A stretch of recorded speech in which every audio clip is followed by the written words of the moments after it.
Creating a timeline is one of the most important basic steps you need to learn before starting video editing in DaVinci Resolve 20. Many beginners directly drag clips and start editing without understanding what a timeline actually does, and later they face problems like poor video quality, lagging playback, or audio going out of sync. A timeline is basically your main editing workspace where your entire video is built. Every clip, audio file, transition, text, or effect you add will exist inside the timeline, so setting it up correctly from the beginning is very important. To create a new timeline, first open your project and move to the Edit page from the bottom menu. This page is where most of your editing work happens. Once you are on the Edit page, open the Media pool if it is not visible, because this is where all your imported videos and audio files are stored. The easiest way for beginners to create a timeline is by dragging any video clip directly from the Media pool into the empty timeline area.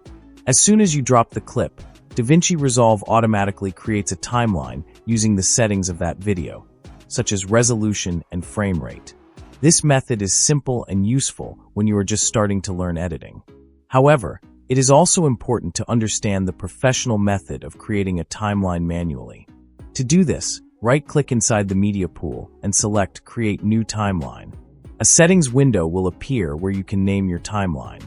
Giving proper names like Main Edit or YouTube Video helps keep projects organized, especially when you work on multiple videos in the future. You will see an option called Use Project Settings.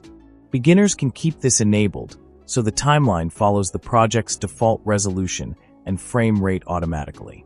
If needed, you can uncheck it to customize settings manually. The most important settings here are resolution and frame rate.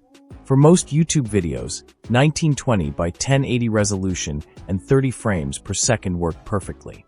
Always try to match these settings with your recorded footage, because changing them later can create editing issues.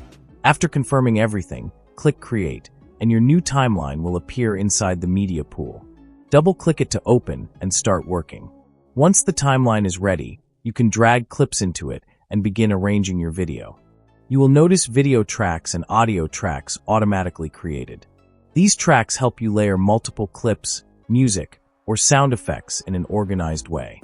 As a beginner, focus on understanding how clips sit on the timeline and how different tracks work together.